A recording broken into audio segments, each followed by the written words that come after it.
So what is up, YouTube? Welcome back to the channel. Once again, you know I appreciate having you here. Stick around for this video. I've been down to my boys Dobles in Causton. If you don't know who they are, where the f have you lived your whole life? Get down there, go and say hello. I shall leave the link to their website below. And they've been kind enough to give me the drop on this one. It has literally come off the bench 2 minutes ago. Now I'm going to stick my neck out and say this is the first test of this probably in the country. So this is my first impressions review of this, the stunningly good looking scooter that is the Honda Forza 300.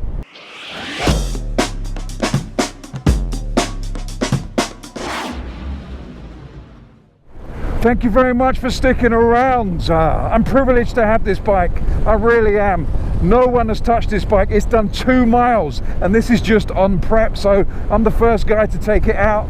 And as I said, I'm pretty sure I'm one of the first guys, if not the first guy, to take it out in the UK. So it's gonna be a good one. I'm gonna enjoy this. I've got a little soft spot for scooters. Those of you that know my channel will know that. You will know that I've owned scooters in the past, so I get on with them. I really like them. I like the idea of them. I like the concept of them.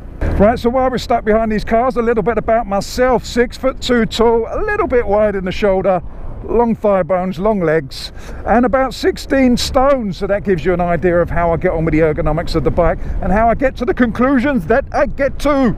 Right, first off the bat, people have been crying out for this bike. They have been crying out for Honda to change the styling to mimic the 125 Forza. They did have a 300 Forza before this, but it's kind of a weird style bike. You either loved it or hated it. I suppose this is going to be the same thing. You're either going to love it or hate it. Personally, I love the styling of this bike. This to me is probably the best looking 300 on the market. I know these are just my opinions, but you can judge for yourself when I do a walk around, because what I'm going to do is ride it for a little bit, give you a little bit of an opinion on it, find somewhere, park up, we're going to walk around, I'm going to go through some of the features of it, and then we're going to ride some more and I'm going to give you my conclusion.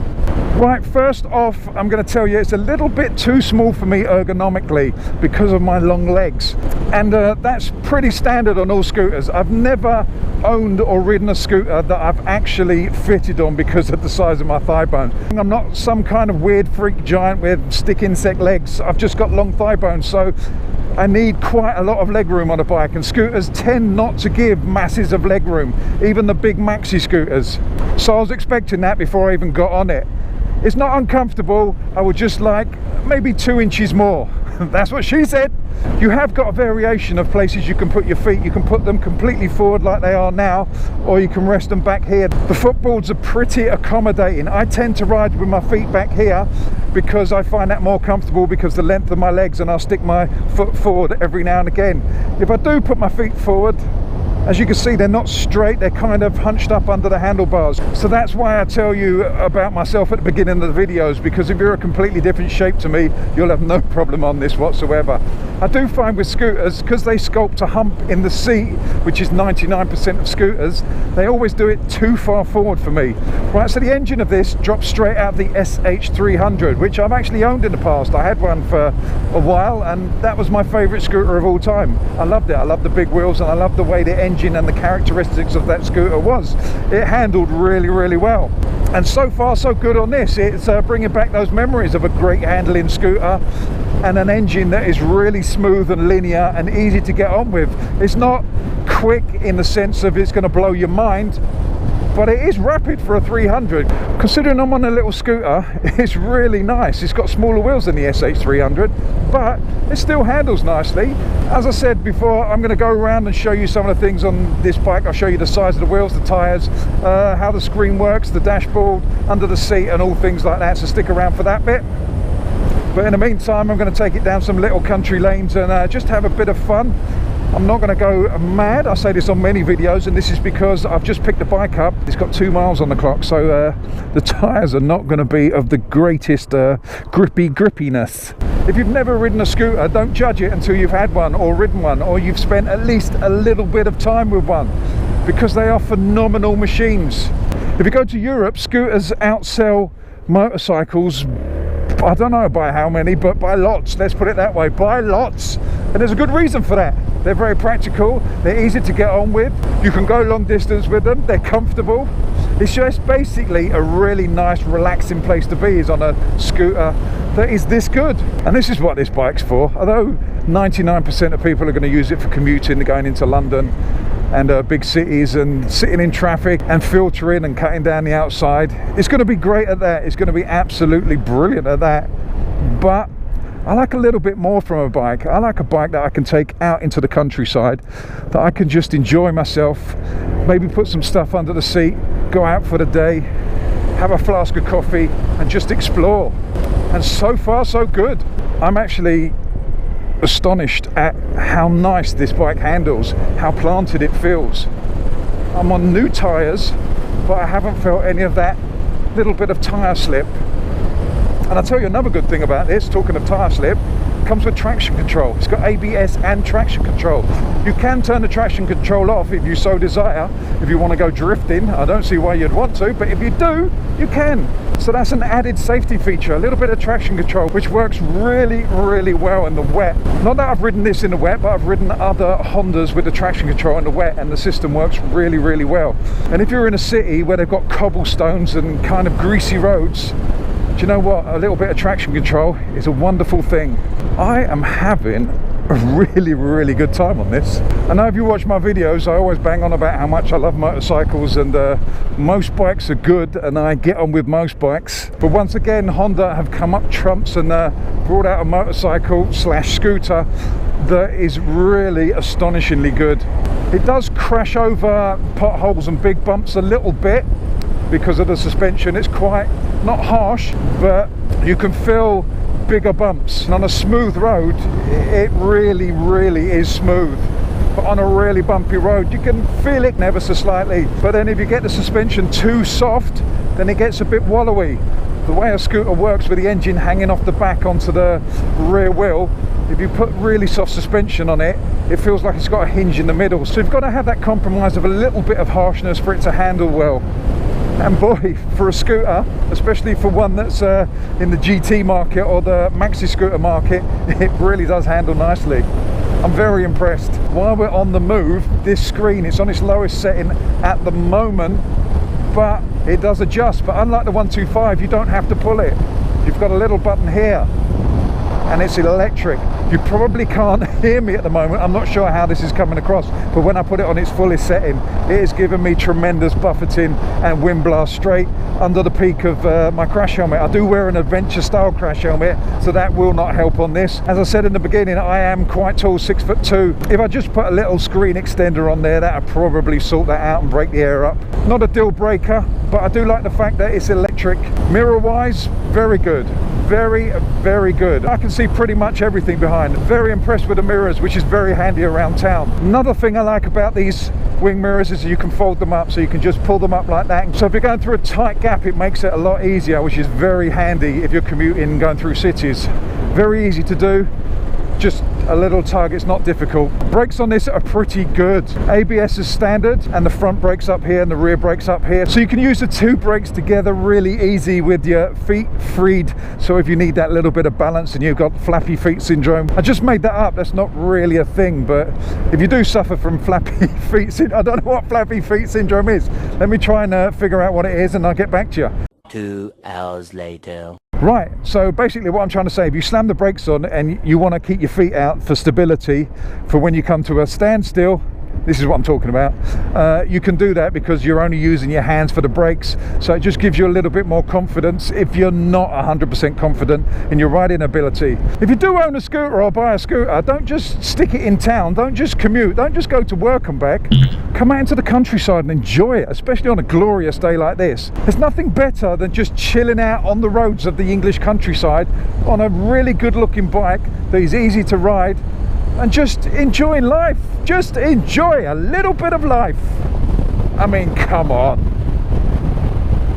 Life doesn't get much better than this, does it? Oh, this bike is wonderful. If it was only that little bit bigger. But I can't blame the scooter for that. That's my mum and dad's fault.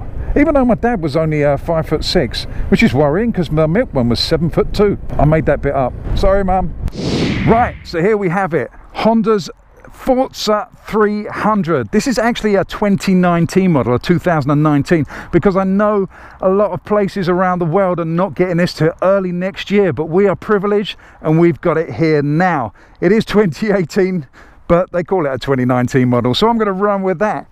And off the bat, straight up, I'm going to say I really love the look of this scooter. To me, and this is just an opinion, and this is what these rides are about, they're my opinions, I think this is one of the best looking scooters I think I've ever seen. It's astonishingly good looking. It's almost as good looking as me. I know I'm pushing it there, but beauty's in the eye of the beholder, as they say.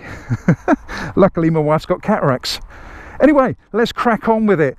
Let's look at the wheels and some of the features of it, and just go through some little bits. We shall start on the front wheel. I bet you knew I was going to say that. Right, so on the front wheel size is a 15, on the back is a 14. Tyre size on the front, 120, 70, 15 obviously, and on the back you've got a 140, 70, 14 on the back there. I just want to draw your attention to these colours. I don't know if you can see this. This is going to be hard to see, I would say, on the GoPro, but there's a metallic fleck. This is matte, but it's kind of metallic matte, same as the silver, and the silver does complement it very well. It's a beautiful finish. It really is a good finish, and in the light these little specks just light up nicely. I'm getting a bit emotional over this. See that? There's a little bit of love in that touch there. Just a little bit. Don't tell the wife. Right, so let's work our way around here. Footboards. They're pretty accommodating. There is a hell of a lot of room on here.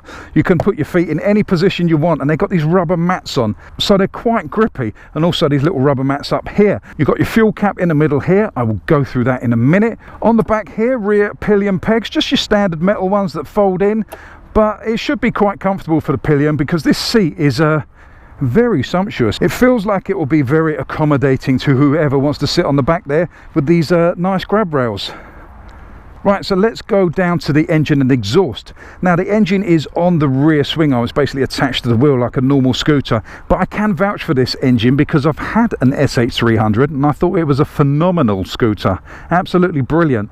The exhaust is okay. Some people would change it, most people won't, but it's not offensive. It's quite nicely styled to go with the bike, so not offensive. You've got twin rear shocks on here, which are adjustable. You can adjust them down here. Around the back you've got your standard number plate holder, which is of course quite big because it's European spec. I wouldn't bother doing anything with that. It actually looks okay. It's in fitting with the bike. It's not just a huge hideous lump that's shoved on the back as an afterthought. It's actually designed into the bike, which is nice. Around this side you've got everything the same as the other side, because it'd be weird if you didn't. Imagine a non-symmetrical bike, that would be bizarre. Right, so you've got a side stand here, and you've also got a main stand that it comes with. This is the engine, and it's a belt drive, so very low maintenance. And as I said before, I've had an SH300 and I thought it was a phenomenal bike. It's keyless ignition, so you get one of these, so this just has to be in range. So press that down and this little light on here will tell you that it's in range. So we just click this over to where it says seat and fuel. You haven't started the bike's not livened up as such, like as in ignition mode. You can click that and that's your fuel down there. I don't know how many litres you can get in there. As usual on my test rides, I shall drop Doble's website link below and also Honda's website link below, so you can get the full specification on that. And if you press down, that will open the seat. Pretty generous space under there. I would say 2 crash helmets, maybe 1.5, and I don't mean you saw your crash helmet in half, I mean just one of those smaller half face lids. Again, I don't know, check the specifications for that. You've got this little bit here which you can maneuver about. You can put that over there so you can separate all your bits and bobs, so that's pretty good. I'm trying to see what this is. Oh, you've got your toolkit in there and another little cubby hole. That will be for your sandwiches, obviously, because everyone needs a sandwich space. Right, so close down that. The seat is very wide and very comfortable. As I said, this hump should be there for me. If it went back to there, this would be a lot more comfortable, but at the moment I'm sat too far forward for my leg length. Right, on the front you've got LEDs. You've got LED indicators which are embedded into the mirrors, and you've also got this lovely LED running light kind of set up on the front. It's very futuristic. I do like it. It's a very good looking bike. The design that's gone into this is spot on in my opinion. Back again is full LEDs. You've got your normal lights and the little ones in the middle, the little dots there, they're your brake lights. Turn the indicators on so you can see those. And there you go, LED indicators as well that are quite bright. And the beauty of these ones is you can see them from the side as well. So a little bit safer than when they're just stalks sticking out facing the rear. Now we're on the bike, we'll go through the startup sequence of the dashboard and I'll show you through there and the handlebar controls. Right, let's go through this startup sequence. And there you go. You've got an analog sweep on the needles there, but nothing fancy in the middle. Quite simple, but effective. To start the bike, you've got to hold the left hand brake in. Right, on the handlebars, and this is a little bit more than on normal scooters. We shall start around the back, and around the back here is you've got a traction control button. So you can turn your traction control on or off. As standard, when you do turn the bike on, it would reset to being on. So to turn it off, you just hold it, and then you'll get a little traction control light there that is got a line through it, which means it's off. And then hold it again to turn it back on. You've got headlights, which is full beams, normal, push to pass. You've got your hooter, you've got your indicators, you've got this button here which controls the screen. So that for up, and guess what? Press down for down. Quite simple. Right, so your info A button here and your info B button here, they control various functions on your LCD dashboard here. So what I should do is go through them. We shall start with info A, and at the moment we've got trip A and average consumption. If I press it once, it goes to time elapsed and you're still on trip A mileage. Then it switches over to trip B and average consumption again. And then time elapsed again. I don't know what this time elapsed business is all about. And then if I press it again, we're back to the start. Now if I go to info B, this one, it mucks around with this one here where it says total miles, which is 17 at the moment. If I press it, range is 80 miles. So it's giving me a range of 80 miles at the moment with this little bit of fuel here. And that's not bad. And do you know what? I like that. If you had watched my videos before, you will know how much I love a range guide. And then we go into consumption, which is 4 dots at the moment. So I'd say that's on the fly. That's consumption as you are going along, which is miles per litre. As per usual, I reckon you can change all of these to miles per gallon or whatever you want if you go into the manufacturer's handbook and fiddle about with it and do stuff like that. At the bottom here you've got air temperature, which is 32 degrees. That's a bit of a lie, it's not 32 degrees at all. It's just because I've been sitting in the sun. And your battery voltage as well. At the top here you've got a fuel gauge, you've got a clock, and you've also got your engine temperature. Down here you've got your lights, which is oil pressure, traction control on. You've got your engine temperature. You've got a little key fob as well that will tell you that this is in range, and when you press this button here, that will light up orange to let you know that you are in range. You've got your ABS light that will go off at 5 miles an hour. You've got a traction control off light, you've got your full beam, and your engine management. Your dials are kilometers per hour on the inside, miles per hour on the outside, and rev counter on this side. This side of the handlebar is just a kill switch, hazard light, starter, front brake. And obviously that's your rear brake. Mirrors, pretty good. They're all adjustable by pushing these about, and they're quite handy because you can tuck them up as I did on the way here. You just tuck them up like that and you can get through smaller spaces, but do remember these still stick out because you'll feel a numpty if you fold those in and catch these. Just a little bit of a commuting tip for you there. There's not really a lot more I can say about this bike. Oh, I'll tell you what we didn't do the brakes. Right, on the front, single disc ABS Nissan caliper. On the rear is ABS as well. I'm not sure the caliper of that. Let's have a little look, see if I can get in there. Yep, I could just about see that. That's a Nissan caliper as well. As I said, brakes are pretty good, and the fact that you can use them both together, they've both got ABS, means in a sticky situation you can kind of slam them on. Right, so I've got to get this bike back to the shop basically because there is a queue of people waiting to ride this. There's a lot of anticipation on this little bike here, and they're going to enjoy themselves. If they don't like this, there's something wrong with them. Right, so I'm going to take it down these little country lanes. They're very bumpy and it's going to put it out of its comfort zone, so we shall see what it's like down here.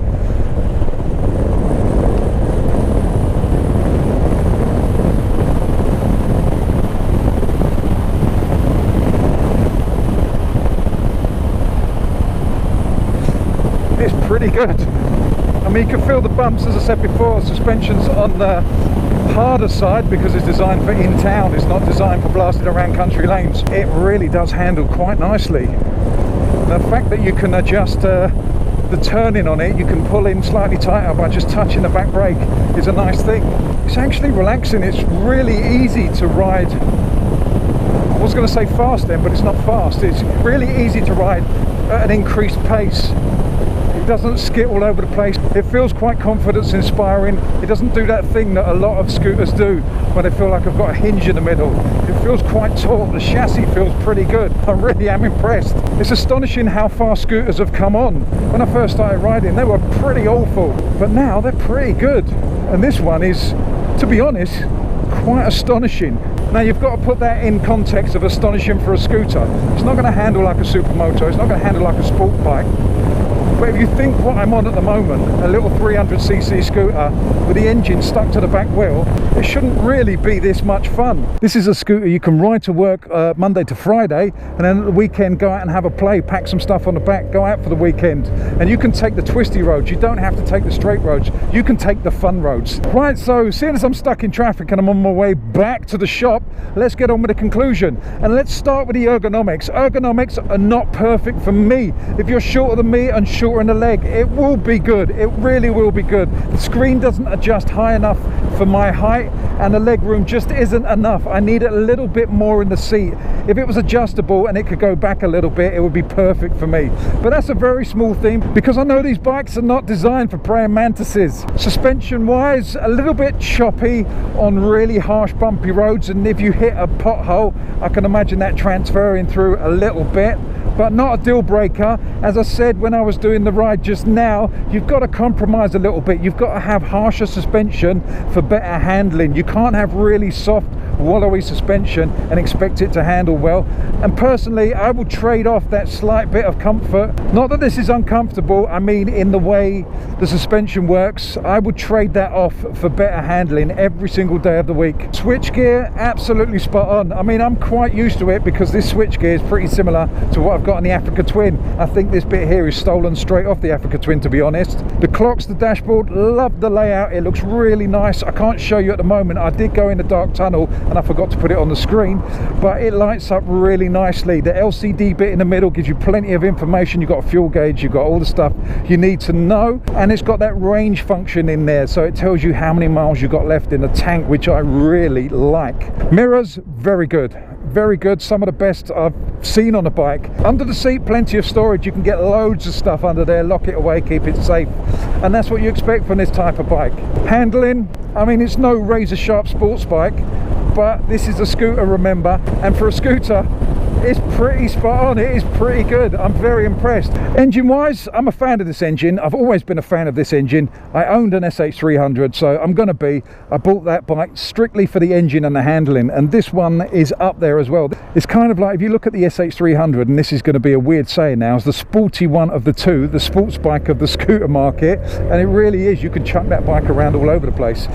But if you look at this is more of a GT. This is a Grand Touring version. You can still throw it around, you can still have fun on it in the bends, but you can take it on longer trips. So this is more of an all-rounder. Right, so in conclusion, and I always say this, would I buy one? 100%, 100%. I've forgotten how much I like scooters until I got onto this. I knew I would buy this bike within 5 minutes of being on it. Even though it's slightly ergonomically small for me, I could probably find a way of adjusting that. But the whole package is fantastic. Right, so I'm going to end it here. Thank you very much for watching. You know I really appreciate it. I shall see you on the next one, and just leaves me to say, you know I love you all. Stay safe. Fish out. Get all your bags, get out my house. I don't want your stuff around. I never did you wrong, but you did me wrong, so go ahead, get gone. Get all your bags, get out my house. I don't want your stuff around. I never did you wrong, but you did me wrong, so go ahead and get gone.